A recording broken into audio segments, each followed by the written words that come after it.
Hello everybody, and welcome back to Let's Play Gabriel Knight 3.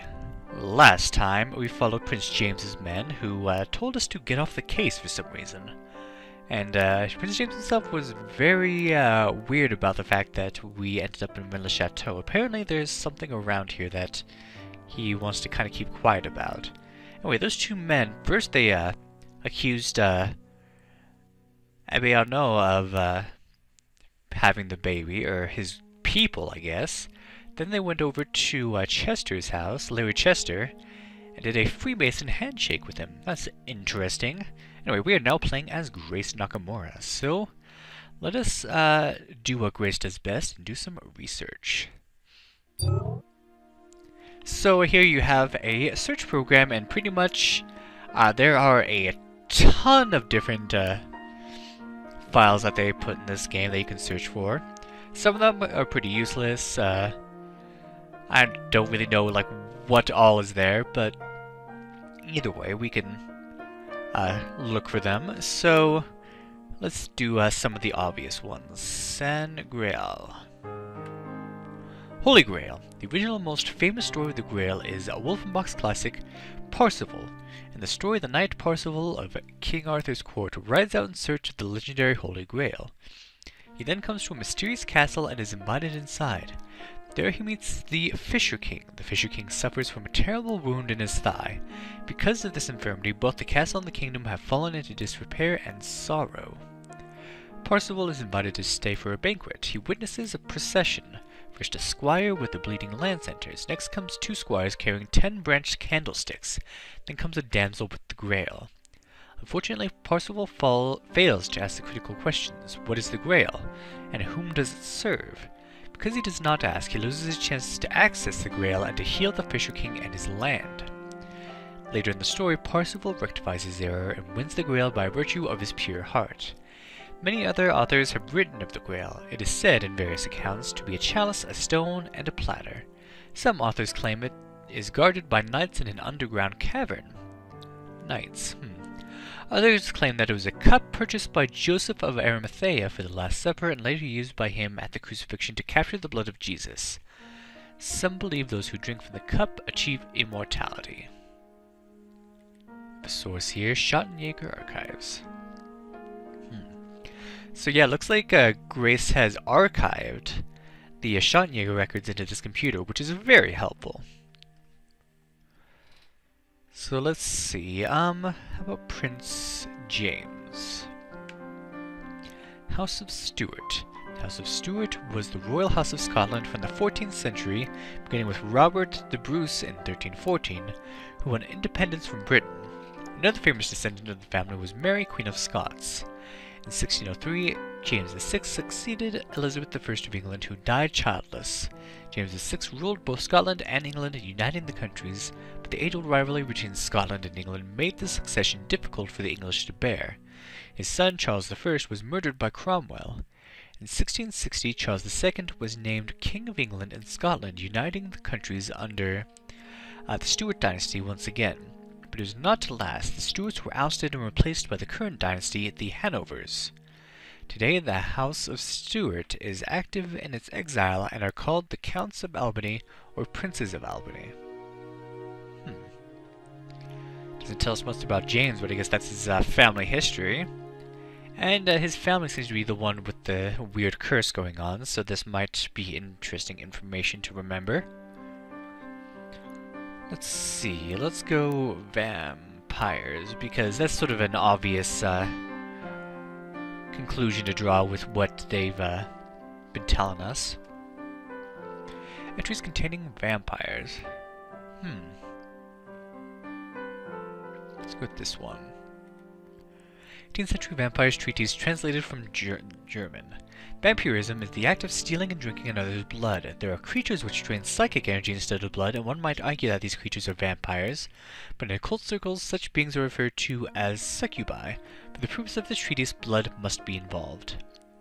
Types of vampires. The types of vampires can be distinguished by their purpose in seeking the blood. There are 3 basic categories: vampires who use the blood for sustenance, vampires who use the blood to steal attributes, and vampires who use the blood to gain power over the host. Vampires who require blood for sustenance. For some creatures, blood is the only viable source of nutrition. Like mosquitoes or leeches, they survive off the blood of the living. All blood-drinking creatures are creatures of darkness. These include demons and monsters. Demons, many traditional vampire cases and such areas as Hungary, Yugoslavia, and Transylvania can be regarded as demonic possession of the dead. Fortunately, this form of Sibylline entertainment seems to be dying out these days, perhaps because demons do not care for embalming fluid. When such possession occurs, living blood is required to not only nourish the demon, but to keep the corpse from decomposing. Monsters are the result of mixing human and demon blood. Such creatures are usually, but not necessarily, evil. Due to the usually paternal demon genetics, living blood is required to sustain life. The appearance of monstrosities is increasingly rare. The vampires who consume blood in order to steal attributes. The earliest magical religions believed that drinking the blood... Oh, sorry, I had a message pop down there, so that's why that's being blocked, because they don't want you to preserve that person's privacy. Sorry. Thank you, Facebook. Okay. Anyway, the earliest magical religions believed that drinking the blood of the man or animal, one took on that being's traits. Many primitives still drink the blood of the bear and lion for strength, or the antelope and deer for swiftness. Similarly, some tribes ingest the remains of their dead in order to retain their skills or spirit for the tribe. Western magicians have also been known to consume the blood of humans to steal a host's talent, wisdom, youth, or vitality. The hermetic principles behind the practice bear remarkable correspondence to modern DNA theory. See blood cults, Elizabeth of Bathory, and immortality. Vampires use blood to gain power over the host. Blood is closely associated with the person's spirit or essence in many magical traditions. Because of this connection, some rituals involve stealing and using blood in a manner similar to the way that the hair and nail clippings are used in voodoo, i.e., in essence, to gain control over a subject. We have a few things we can click on here. What is succubi? Succubus and incubus, such supernatural creatures who visit their victims through sexual dreams. Before Freud, disturbing sexual dreams were often thought to be the work of demons, come to tempt a devout Christian to sin. The bearer of such dreams were succubi and incubi, female and male demons respectively, who were sexually insatiable and would rape their victims via sexual dreams while they slept. Dang.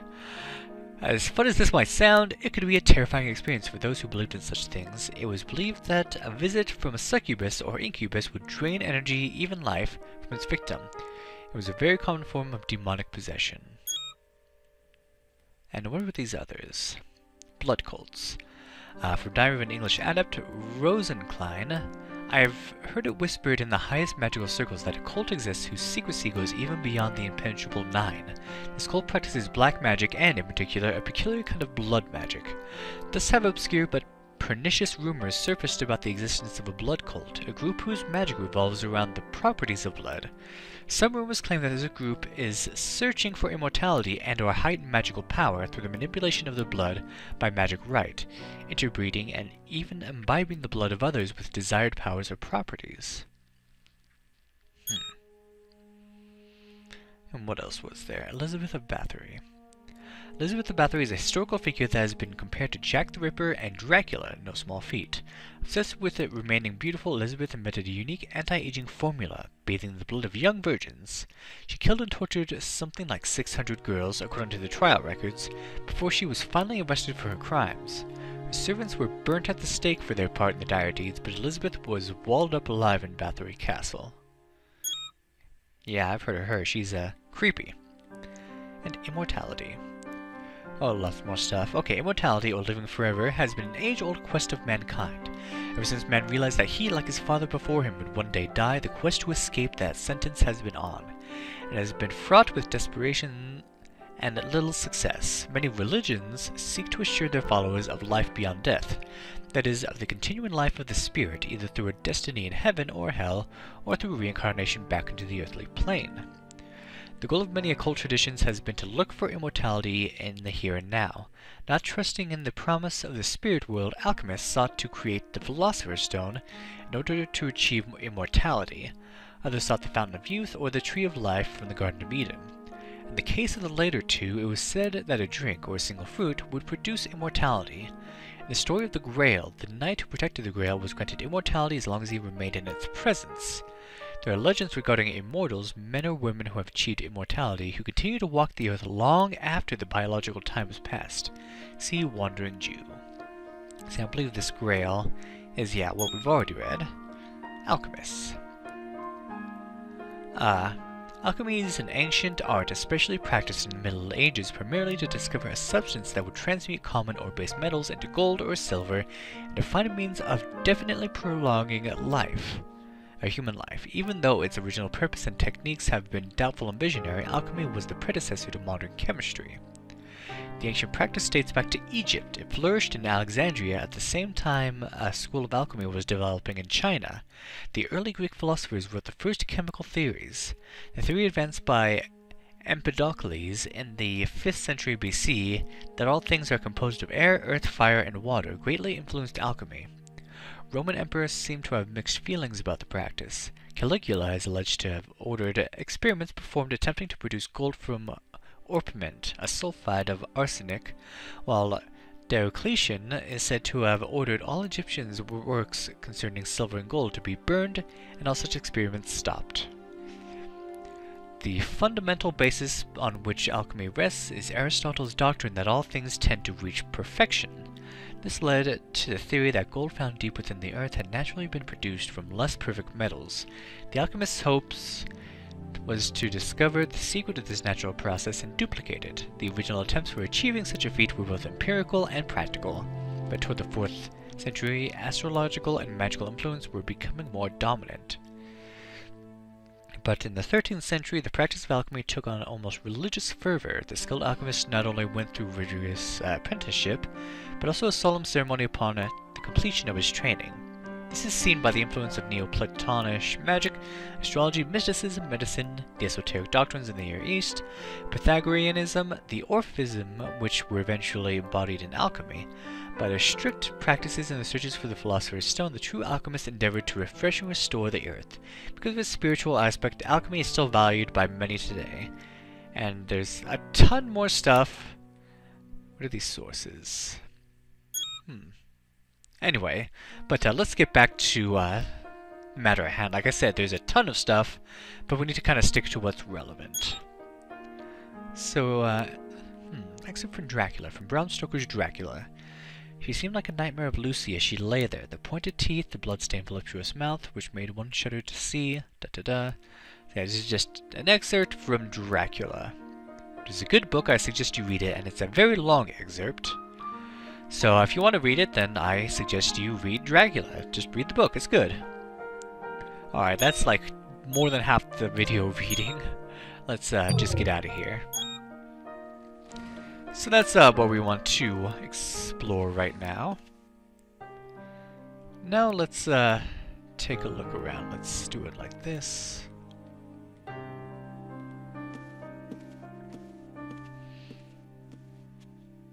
And hello.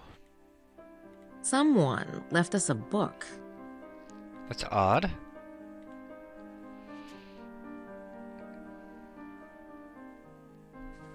There's a poem in here. The arms of Jesus are the cross of Lorraine, both the blood in the arteries and the blood in the vein, both the source of grace and the clear fountain. The arms of Satan are the cross of Lorraine and the same artery and the same vein and the same blood and the troubled fountain.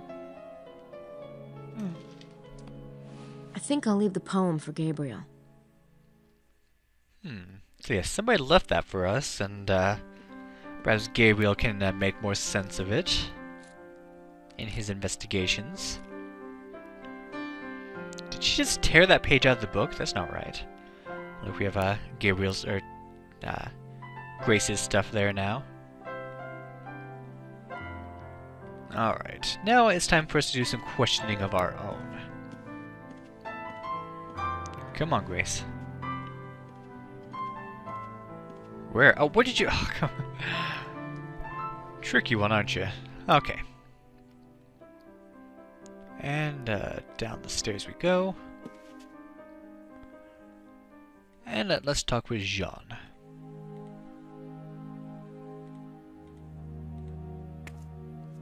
Bonjour, mademoiselle. Welcome to Rennes-le-Château. I am afraid we do not have the free room at the moment. Yeah, I know. I heard you were booked. It's all right. I'm staying in Mr. Knight's room. Ah! I feel so silly, mademoiselle. I did not know. No. See, we work together, and the couch in the room is really large enough, and, well, yeah, I prefer my own room, naturally, but there isn't one, so I... Say no more, mademoiselle. Jean is the picture of discretion. Fine. Okay. Anything new, Jean? No, we have the full hotel, but it seems to be smoothly running. Okay, so not much to be said there. Let's head out and explore the town as Grace.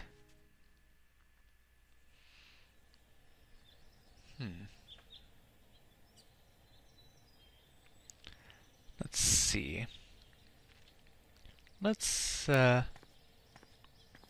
look around.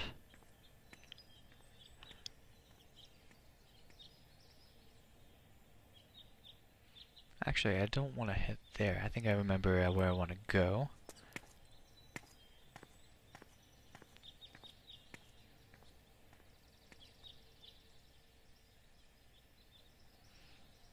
Let's see. I think I want to go to that tower, that same place where we saw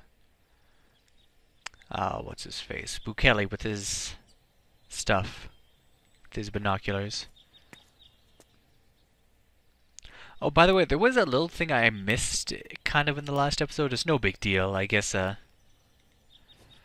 Before you head back to the inn and meet Grace there, you can actually go in to the pub, which I have yet to visit, which is on the map, and you'll see Bukele and Wilkes there, broing it up, and there's not much that happens. They'll invite you to drink with them, and you'll be like, "No thanks, I'm good." And they'll be like, "Whatever," and they'll keep making out or whatever they're doing. I totally ship those two. No, I'm kidding. Anyway, sorry. Wonder who that is. We have Gabriel up here, so let's talk to him. Excuse me. Oh, bonjour. This place is open to the public, isn't it? Of course, I was just taking my morning walk. The bird watching in this area is superb. Oh? Yeah, the scenery's not bad either. Are you with the tour group? No, I'm Abbé Arnaud, curator of the church. And yourself, mademoiselle? Oh, I'm with the tour. That is, I will be after this morning. We're taking a tour of the valley. Ah, quelle chance! I was just thinking that I would like to take a drive, but my car is a miserable beast. Well, you'll have to ask Madeleine Bouthane if you want to go with us. She's the tour group leader. Ah, Miss Butane, of course. Yes, I believe she would make room for me. Thank you for the suggestion, Miss... Nakamura. Yes, thank you, Miss Nakimura. I hope to see you later. Alright. Guess he wants to join the tour as well for some reason. Yeah, he obviously does know Madeline. We, at least as Gabriel Knight, know that.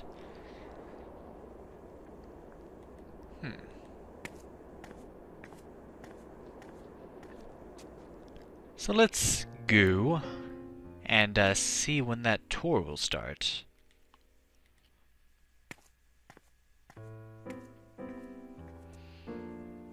Hey, Gabriel's really sleeping in. I guess it's because he had a late night following those guys. Understandable. So once we've told Abbé Arnaud about that... Oh, hello. That's Emilio Baza. I met him briefly last night. Looks like he's enjoying the sun. I'll wait and talk to him on the tour this morning. Alright.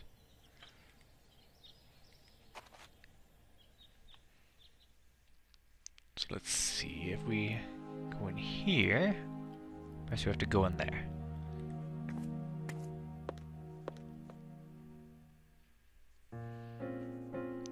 Let's see, we have Bukele here.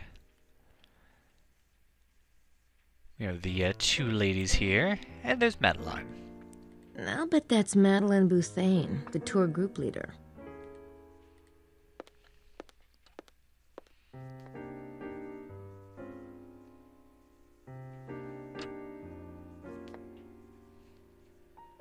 Hi, are you Madeline Bouthane? I am. I'm Grace Nakamura, a friend of Mosley's.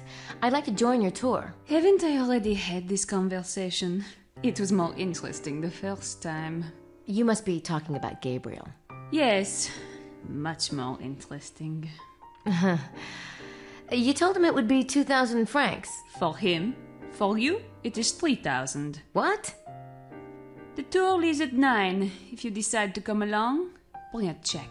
Sure. Fine. Thank you so much. Jeez, what is your problem? Well, it's almost 9 o'clock. Maybe I should let Mosley know we're about to leave. Just can't stand another attractive girl on the tour. With all these single guys and then these two ladies here, whose names I continually forget. She's the lady something and then she's someone else. Don't know what it is about them. Anyway, let's go grab Mosley, since that's what she was saying.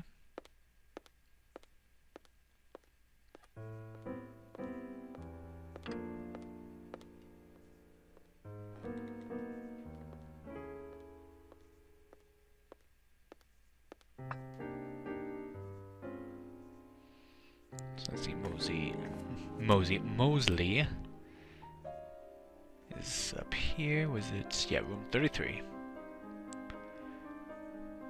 Actually, I'm gonna wait. Yeah, let's wait on that because it's gonna start off a whole bunch of scenes. So we are about to begin the tour. So what new information might we find out about this area and about the Holy Grail? Just got to find out next time on Let's Play Gabriel Knight 3. Thank you for watching and have a good day.